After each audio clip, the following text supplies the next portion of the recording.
I started my business off while I was in college. It actually wasn't either business, it was a import-export business. And we specialized in importing in clothing from India, and we resold those clothing over the internet. We resold that clothing over the internet, and I was doing it while I was my sophomore year of college, and it was a great business. My roommates, it was pretty funny because they had no idea what was going on. I was literally living in a dorm, and I was making, $5,000, $10,000 a month, and it was pretty interesting, to say the least. So what I wanted to do originally is all I wanted to do was I wanted to find a product that I could sell on eBay. I had been hearing all these things about people selling stuff on eBay, So I said, okay, look, I want to find something I can sell on eBay. And I looked, I researched, I went all over Google.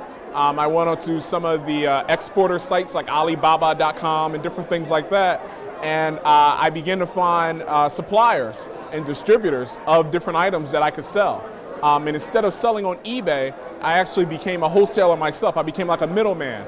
And so I just connected to two parties. I had a supplier and I had people who wanted to buy my product. And I basically brought the two people together so I was able to be involved in a business and not have to actually invest any of my own money.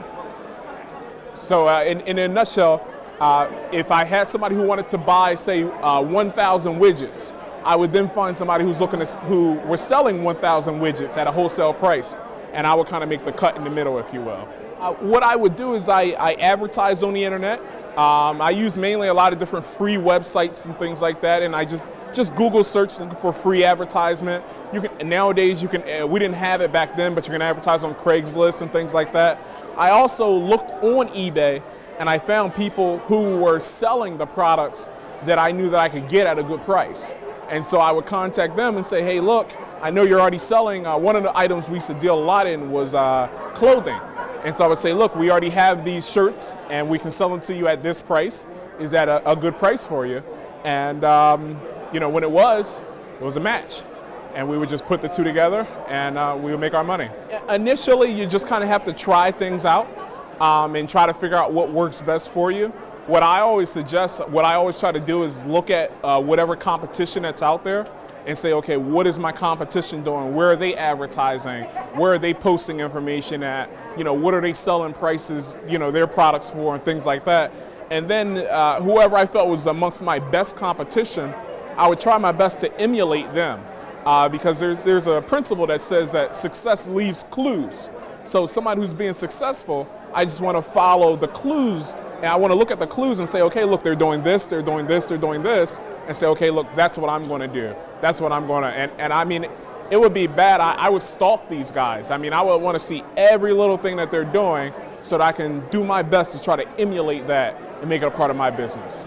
In that first business in college that I was doing, selling products over the internet wholesale, the best thing that I learned was that if you want to start a business, you don't need money. I never spent any of my money up front. I just found a party who was looking to sell, I found a party that was looking to buy, and I put the two together. I made a small margin in between, and we kept rolling from there. My whole time in that business, I can't think of really any time that I ever used any of my own money. Sure, for some marketing and advertising expenses, but I never actually took on inventory. I would only buy a product after it was sold. And I would buy the product using my buyer's money. And actually kind of getting into my real estate business, we use some of those same exact strategies in my real estate business as well. I started my real estate business literally by looking at what I did in my clothing business of selling wholesale over the internet, importing and exporting, and I literally applied that to my real estate business. So what I do now is I will find a property that's a really good deal, a really good price, not for like the retail homeowner, not for somebody who wants to live in a property, but for somebody who's a real estate investor, somebody who wants to buy the house, fix it up. So a lot of times the house will be in very bad condition.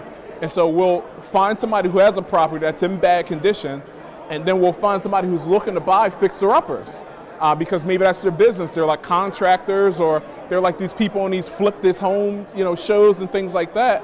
And so we'll find those properties for them, and they'll pay us a commission for, or not a commission, but like it's, without getting too deep into it, they'll pay us like a commission. That's probably the easiest way to put it. They'll pay us a commission for finding that deal for them. And so it's really the same business model as my import-export company. Is I found somebody who's looking to sell, found somebody who's looking to buy, and I just put the two together, again, not having to use any of my own money. It all goes back to the same thing of research. Research. I spend a lot of time reading business books, and not the boring ones, not like some book that you just wouldn't enjoy reading, but like a good book like Rich Dad Poor Dad by Robert Kiyosaki, or The E-Myth by Michael Gerber, or Think and Grow Rich by Napoleon Hill. And these are books that anybody can read. I was reading these books in high school. I was reading these books in college.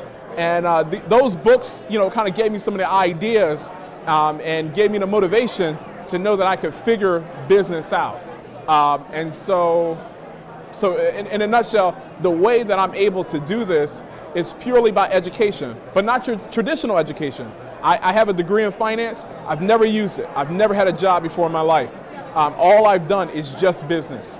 And I've learned it from education, but not the college stuff, nothing against it, but that's not where I learned how to do business. I learned how to do business by going to Barnes & Nobles, reading books like the ones that I've mentioned, going on websites and forums. There's a lot of forum sites for whatever you want to do, whether you want to build websites and do a web design business, whether you want to sell shoes, whatever you want to do, the information is out there.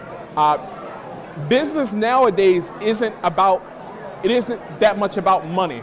It's just about information and how you can put it together and make sense of it and make it a product for somebody.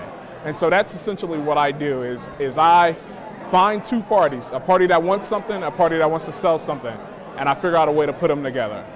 Ultimately, business is just about relationships. They're about parties. They're all the people who I do business with, whether it be in my real estate business or in my hair business, it's all about relationships. It's all about about one person and another person, and trying to build together some type of harmony, trying to build together some type of win-win situation.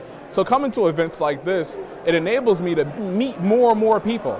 And it may have nothing to do with any of the businesses that I'm in, but I may meet somebody who's in the insurance business or something like that, and I don't do anything in insurance, but you never know. 3-4 months down the line, I could run into some kind of insurance problem and now have somebody to call. Or 3-4 months down the line, somebody may say, well, you know what? My brother has a house in Philadelphia he needs to sell. And now we just met and we were able to put something together. So coming to networking events and things like that is very important, just because you meet people, and that's all business is. It's just about transactions that take place between people. Why am I an entrepreneur? I'm an entrepreneur because it's about 8:30 at night. It's Thursday. I'm in Washington, D.C. I live in Philadelphia. I got here at like 5:30 in the morning. I'm going to hang out here for as long as I want. And guess what? The only boss that I have to get the okay from is the one you're looking at right here. So that's why I'm an entrepreneur, because I like the freedom. I'm an entrepreneur because I like the ability to be able to grow wealth and be able to have whatever kind of income potential that I want. I like being an entrepreneur because last week I just up and decided that I wanted to take a road trip with my wife, and it was just a-okay for me to do. I'm an entrepreneur because I want freedom. I want the ability to do things beyond business, help out in my church, help out in my community, and things like that. And it affords me the time and the resources to be able to do things like that. I would say ultimately what anybody wants to do is you just don't want to limit yourself. So if you say, look, I don't want to go into business for myself, that's okay. Now the other side of the coin is I've worked very hard. Some nights I'm up until 1, 2, 3, 4, 5 a.m. in the morning. And we do a lot of work to get to where we are. So that's not for everybody. But ultimately, I just believe that we're all born with gifts. We all have some kind of special talents, some kind of special gift within us. And whatever that is, you need to bring it out. So if you say, look, I just want to be a singer, look, figure out, use the same strategies, read books, go to networking events, go to wherever singers are and whatever singers do. Find out everything about it so that you can give that gift to the world. If you want to dance, read books on it. Go to dance recitals, sit down with other professional dancers and things like that. Whatever it is that you want to do, if you want to be a teacher, interview some teachers. Interview your teacher in high school. Ask her, what do you like about teaching? What do you don't like about teaching? How can I be a great teacher? Whatever it is that you feel like your gift is. I don't think everybody should be an entrepreneur. I think everybody should pursue whatever they feel like their highest goals and dreams and desires are. And if you do that, it'll make the world a better place. The best advice I can give someone who's thinking about being an entrepreneur is to not get hung up over, well, I don't have all the money. That's where you want to get hung up over. That's where everybody usually, adults get hung up over that. Oh, I want to start this business, but I don't have the money. Don't get hung over on that. I would say the greatest advice I can give is just research. Research, educate yourself, meet and greet people, find out who's doing what you want to do and figure out how you can get close to them so you can ask them questions and figure out if that's what you want to do, and if it is, how you can go about doing it.